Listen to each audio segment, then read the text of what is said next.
मेरे प्यारे दोस्तों, स्वागत है आपका अपने मज़ेदार चैनल एडिसफेयर पे।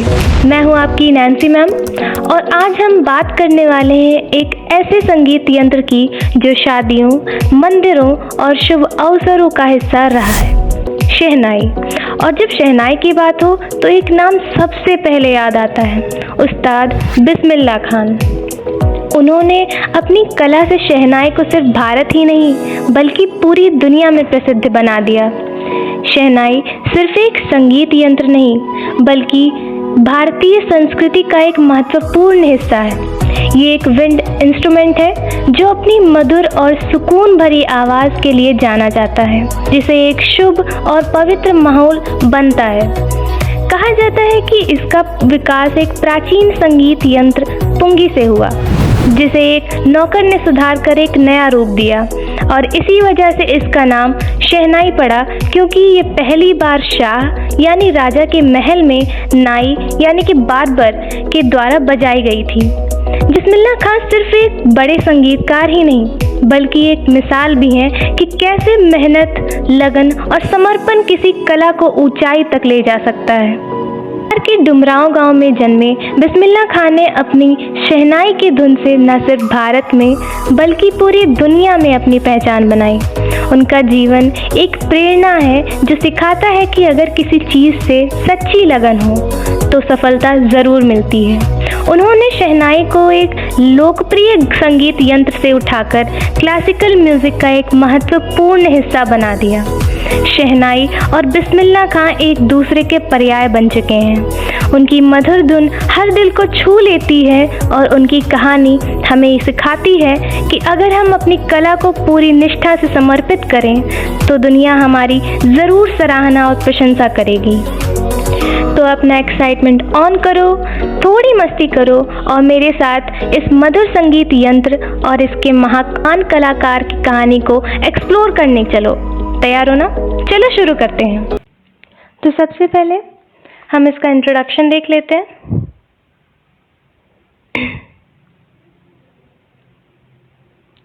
This chapter is about Ustad Bismillah Khan, the legendary shehnai player। ये चैप्टर उस्ताद बिस्मिल्लाह खान के बारे में है, जो कि एक पौराणिक शहनाई वादक थे। मतलब पौराणिक मतलब बहुत ही प्रसिद्ध शहनाई वादक थे। It explores the history of shehnai and how Bismillah Khan made it a respected instrument worldwide। ये कहानी एक्सप्लोर करती है शहनाई की हिस्ट्री को और ये बताती है कि बिस्मिल्लाह खान ने कैसे शहनाई को एक रिस्पेक्टफुल इंस्ट्रूमेंट बनाया पूरी दुनिया भर में। Early life of Bismillah Khan देखते हैं। बॉर्न इन 1916 इन डुमराव, बिहार। उनका जन्म 1916 में बिहार के एक गांव डुमराव नामक गांव में हुआ था। Came from a family of musicians. वो एक म्यूजिशियन फैमिली से बिलोंग करते थे।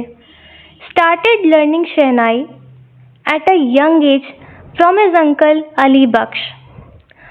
शहनाई वो प्ले करना बहुत पहले से ही शुरू कर दिए थे, बहुत ही छोटी उम्र से ही अपने अंकल अली बख्श के द्वारा। अब हम डिटेल एक्सप्लेनेशन में चलते हैं। The shehnai is a musical instrument often linked to weddings and festive occasion. Shehnai एक म्यूजिकल इंस्ट्रूमेंट है जो कि अक्सर हम इस इंस्ट्रूमेंट को लिंक करते हैं शादियों से या फिर किसी फेस्टिवल से या फिर किसी ओकेजन से, किसी शुभ पर्व से हम रिलेट करते हैं इसे। ठीक है। The name Ustad Bismillah Khan is closely associated with the shehnai as he was a legendary maestro of this instrument। जो नाम उस्ताद बिस्मिल्लाह खान का नाम हम शहनाई से बहुत ही निकटता से जोड़े हुए हैं, क्योंकि वो इस म्यूज़िकल इंस्ट्रूमेंट के मास्टर थे। मतलब माइस्ट्रो का मतलब होता है कलाकार और लेजेंडरी का मतलब होता है पौराणिक, मतलब प्रसिद्ध। ठीक है। वो एक प्रसिद्ध कलाकार थे इस इंस्ट्रूमेंट के। ठीक है बच्चों। Mughal emperor Aurangzeb banned the pungi in his court because its sound was shrill and unpleasant. Mughal emperor Aurangzeb ने अपने कोर्ट में पुंगी को बैन कर दिया था। पुंगी एक मतलब विंड इंस्ट्रूमेंट ही है, शहनाई की तरह, और उसे बैन इसलिए कर दिया था क्योंकि उसकी आवाज़ बहुत ही पतली और अनप्लीजेंट थी सुनने में, बहुत ही डिस्टर्बिंग था उसका sound. Over time pungi became a general term for all reed based noisy instrument. समय के साथ पुंगी एक जनरल टर्म जैसा बन गया था किसी भी बेकार साउंड वाले नॉइज करने वाले इंस्ट्रूमेंट के लिए, कि क्या पुंगी बजा रहे हो, ऐसा कुछ। ठीक है। अ barber from a family of musicians wanted to improve the pungi's sound। एक म्यूजिशियन फैमिली को बिलोंग करने वाला बार्बर नाई चाहता था, इम्प्रूव करना चाहता था पुंगी के साउंड को। Since he had access to the royal palace he worked on modifying the instrument. उसके पास शाही दरबार में, शाही महल में जाने का एक्सेस था, तो वो काम करने लगा इंस्ट्रूमेंट को मॉडिफाई करने के लिए। He selected a longer and broader hollow pipe than the original pungi। उस नाई ने पुंगी के मुकाबले एक लंबा और एक चौड़ा खोखला पाइप सेलेक्ट किया। ठीक है। He made 7 holes in the pipe's body to create a softer and more melodious sound। उसने उस पाइप की बॉडी में 7 छेद बनाए ताकि वो एक सॉफ्टर और एक बहुत ही सुरीली आवाज़ बना सके। When he played the modified instrument, closing and opening some holes, it produced a pleasant and soothing tone। जब उसने उस मॉडिफाइड इंस्ट्रूमेंट को बजाया, बंद करके खोल करके कुछ छेदों को जो उसने बनाया था, उससे बहुत ही प्लीजेंट, बहुत ही सूदिंग साउंड निकला, उससे प्रोड्यूस हुआ बहुत ही सुकून भरी आवाज़। He played this instrument in front of the royal court and everyone was highly impressed। उसने इस इंस्ट्रूमेंट को, मॉडिफाइड इंस्ट्रूमेंट को रॉयल कोर्ट में, शाही दरबार में बजाया और सभी लोग बहुत ही ज़्यादा इम्प्रेस हो गए, बहुत ही ज़्यादा खुश हो गए। Since the instrument was first played in the Shah's chamber, King's palace, and was played by a Nai barber, it was named शहनाई। ये इंस्ट्रूमेंट पहली बार शाह के चेम्बर में, मतलब कि राजा के महल में बजाया जा रहा था और एक नाई यानी कि बार्बर के द्वारा बजाया जा रहा था, तो इस इंस्ट्रूमेंट का नाम शहनाई रखा गया। शाह और नाई, शहनाई। The Shehnai became a symbol of auspiciousness, making it an essential part of temples and North Indian weddings। शहनाई जल्द ही एक ऑस्पिशियसनेस का सिंबल बन गया, मतलब कि गुड फॉर्च्यून या फिर शुभ चीज़ों का एक चिन्ह बन गया। तो ये एक इसेंशियल पार्ट बन गया, नेसेसरी बन गया मंदिरों के लिए और उत्तर भारतीय शादियों के लिए भी। ठीक है बच्चों। In earlier times shehnai was a part of naubat, a group of 9 traditional instruments played in the royal court. पहले के समय में शहनाई एक हिस्सा हुआ करता था नौबत के, जो कि एक ग्रुप है 9 ट्रेडिशनल इंस्ट्रूमेंट्स का, जो कि शाही दरबार में बजाया जाता था। For a long time, the shehnai was played only in temples and weddings। लंबे समय के लिए शहनाई सिर्फ मंदिरों में और शादियों में बजाया जाता था। उस्ताद बिस्मिल्लाह खां is credited with bringing the shehnai to the classical music stage। उस्ताद बिस्मिल्लाह खां को ये क्रेडिट जाता है कि उन्होंने शहनाई को क्लासिकल म्यूजिक स्टेज पे लाया है। At the age of 5, Bismillah Khan used to play gilli danda near a pond in Dumraon, Bihar. 5 साल की उम्र में बिस्मिल्लाह खां गिल्ली डंडा खेलने जाते थे एक तालाब के किनारे डुमराव में, बिहार में। He would often visit the Bihari Ji temple and sing the Bhojpuri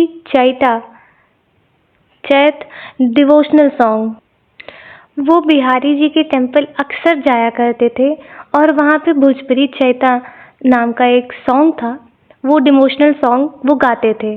after singing he would receive a large laddu weighing 1.25 kg as a reward from the local Maharaj. गाने के बाद वो एक बड़ा लड्डू पाते थे 1.25 kg का एज अ रिवॉर्ड लोकल महाराज के द्वारा। अभी तक जो भी हमने पढ़ा, एक बार हम उसका ओवरव्यू देख लेते हैं। शहनाई एक मशहूर संगीत का यंत्र है जो शादियों और उत्सवों से जुड़ा है।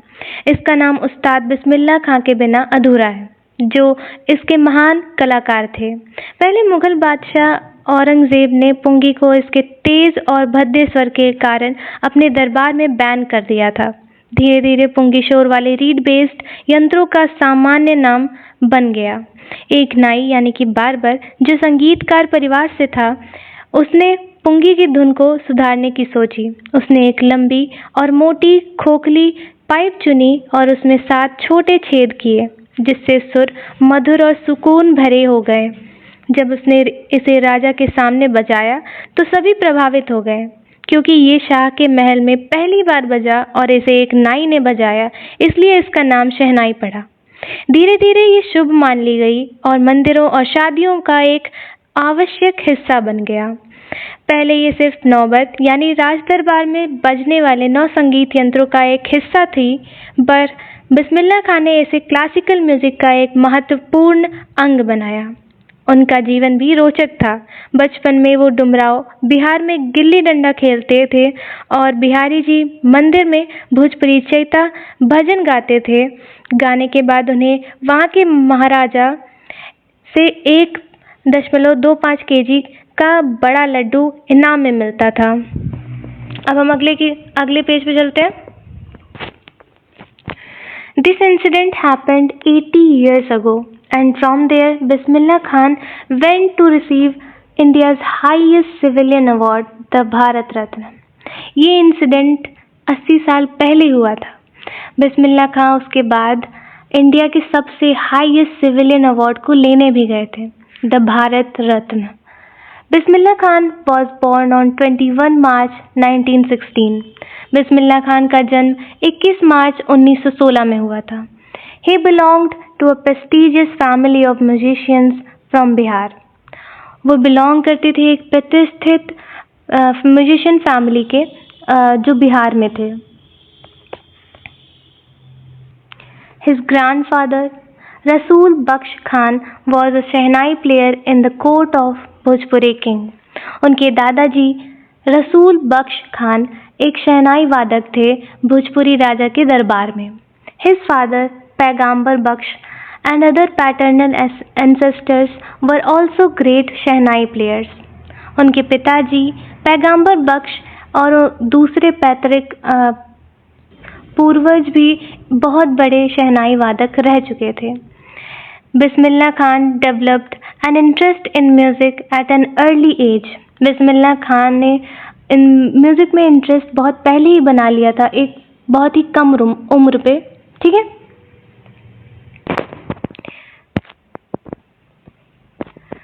When he was 3 years old, his mother took him to his maternal uncle's house in Banaras. जब वो 3 साल के थे तो उनकी मम्मी उनके मामा के घर उन्हें लेके गई थी, जो कि बनारस में था। He was fascinated by watching his uncle practice the शहनाई। वो बहुत ही मोहित हो गए थे अपने अंकल को प्रैक्टिस करते हुए, देखते हुए वो शहनाई को कैसे प्रैक्टिस करते हैं। He started accompanying his uncle Ali Baksh to the Vishnu temple in Banaras, where Ali Baksh played the शहनाई। वो जल्द ही अपने अंकल को, अपने मामा को अकम्पनी भी करने लगे, साथ में जाते भी थे विष्णु टेम्पल में, जो कि बनारस में है, जहाँ पे अली बख्श शहनाई प्ले किया करते थे। Bismillah Khan would sit for hours mesmerized by the music। Bismillah Khan घंटों तक बैठते थे और उस म्यूजिक से मंत्रमुग्ध हो जाते थे। He gradually began learning to play the shehnai and would practice all day। वो धीरे धीरे शहनाई को प्ले करना सीख रहे थे और वो पूरा दिन प्रैक्टिस करते थे। He would often practice at the Balaji and Mangala Maiya temples and the banks of Ganga where he found peace. वो अक्सर बालाजी मंगला मैया टेम्पल पे, मंदिर पे और गंगा के घाट पे प्रैक्टिस किया करते थे शहनाई बजाने की, जहाँ पे उन्हें शांति मिलती थी। The flowing waters of Ganga inspired him, and he developed new ragas that were previously considered impossible to play on the shehnai. जो गंगा का बहता हुआ पानी था वो उन्हें बहुत प्रेरित करता और उन्होंने जल्द ही नए राग सीख लिए थे शहनाई पे, जो कि पहले माने जाते थे कि वो इम्पॉसिबल है बजाना, शहनाई पे नामुमकिन थे। At 14 years old, he accompanied his uncle to the Allahabad Music Conference. 14 साल की उम्र में वो अपने अंकल के साथ अलाहाबाद म्यूजिक कॉन्फ्रेंस भी गए थे। After his performance, Ustad फैयज़ Khan praised him, saying, "Work hard and you shall make it." उनकी परफॉर्मेंस के बाद उस्ताद फैयज़ खान ने उनकी प्रशंसा की, ये कहकर कि आप कठिन काम करिए और आप ये बना लेंगे। In 1938, All India Radio started in Lucknow and Bismillah Khan got his first big break. 1938 में जब ऑल इंडिया रेडियो स्टार्ट हुआ था लखनऊ में, तो बिस्मिल्लाह खान को उनका सबसे पहला अवसर मिला था। He soon became a regular shehnai player on the radio. वो जल्द ही एक नियमित शहनाई वादक बन चुके थे रेडियो पर। On 15 August 1947, India's Independence Day, he became the first Indian to greet the nation with his शहनाई। 15 अगस्त 1947 के दिन जब इंडिया इंडिपेंडेंट हुई थी ब्रिटिश के राज से, तो वो पहले एक ऐसे भारतीय थे जिन्होंने अपने नेशन का स्वागत किया था अपने शहनाई से। तो देखो बच्चों, बिस्मिल्लाह खान एक मशहूर शहनाई वादक थे जो 21 मार्च 1916 को बिहार के एक संगीतकार परिवार में पैदा हुए। उनकी दादा रसूल बख्श खान भोजपुरी के राजा के दरबार में शहनाई बजाते थे और उनके पिता पैगंबर बख्श भी एक बड़े शहनाई वादक थे। बचपन से ही उन्हें संगीत का शौक था। जब वो 3 साल के थे तब उनकी माँ उन्हें बनारस ले गई, जहाँ उनके मामा अली बख्श शहनाई बजाते थे। उन्होंने वहीं से शहनाई बजाना सीखा और शुरू किया और मंदिरों में और गंगा के तट पर घंटों रियाज करते, यानी कि प्रैक्टिस करते। गंगा की बहती धारा से प्रेरित होकर उन्होंने नए राग बनाए जो पहले शहनाई पर बजाना नामुमकिन माना जाता था। सिर्फ 14 साल की उम्र में उन्होंने अलाहाबाद म्यूजिक कॉन्फ्रेंस में अपनी कला दिखाई, जिसे देखकर उस्ताद फैयज़ खान ने उनकी तारीफ की। 1938 में ऑल इंडिया रेडियो लखनऊ शुरू हुआ, जिसमें उन्हें पहली बड़ी पहचान मिली। 15 अगस्त 1947 को भारत की आज़ादी के दिन उन्होंने अपनी शहनाई बजाकर देश को शुभकामनाएं दी। उनकी कला की कद्र पूरी दुनिया में हुई और उन्हें भारत रत्न से सम्मानित भी किया गया। He played rag kafi from the Red Fort with an audience that included Pandit Jawaharlal Nehru, who later delivered his Tryst with Destiny speech. उन्होंने राग काफ़ी रेड फोर्ट से बजाया, जिसमें ऑडियंस में पंडित जवाहरलाल नेहरू भी थे, जिन्होंने बाद में अपनी स्पीच ट्रिस्ट विद डेस्टिनी यानी कि तकदीर से भेंट की भाषण भी प्रस्तुत किया था। Bismillah Khan performed in India and internationally. Bismillah Khan India में भी परफॉर्म करते थे और इंडिया के बाहर भी परफॉर्म करते थे। His first international trip was to Afghanistan, where King Zahir Shah was so impressed that he gifted him priceless Persian carpets and souvenirs. उनकी पहली इंटरनेशनल ट्रिप अफगानिस्तान पे थी, जहाँ पे किंग जाहिर किंग ज़ाहिर शाह इतने ज़्यादा इम्प्रेस हो गए कि उन्होंने उन्हें अमूल्य पर्शियन कारपेट्स और सोवेनिर्स भी दिए। Film director Vijay Bhatt heard Bismillah play at a festival and was so moved by his music that he named a film after the instrument गूंज उठी शहनाई। फिल्म डायरेक्टर विजय भट्ट ने बिस्मिल्लाह खान को शहनाई बजाते हुए एक फेस्टिवल में सुना और उनकी म्यूजिक से इतना वो मूव हो गए, इम्प्रेस हो गए कि उन्होंने एक फिल्म का नाम उसी इंस्ट्रूमेंट पर रख दिया, गूंज उठी शहनाई। The film गूंज उठी शहनाई was a huge success and one of Bismillah Khan's compositions. दिल का खिलौना है टूट गया became a nationwide hit. Film गूंज उठी शहनाई एक बहुत बड़ा सक्सेस था और बिस्मिल्लाह खान की एक रचना दिल का खिलौना है टूट गया नेशन वाइड बहुत हिट हुआ, पूरे राष्ट्र में बहुत हिट हुआ। Despite his success in film music he only worked on 2 films. उनकी फिल्म म्यूजिक की सक्सेस होने के बावजूद भी उन्होंने 2 फिल्म में काम किया। Goonj Uthi Shehnai by Vijay Bhatt in Hindi and Sanadi Appanna by Vikram Srinivas Kannada में।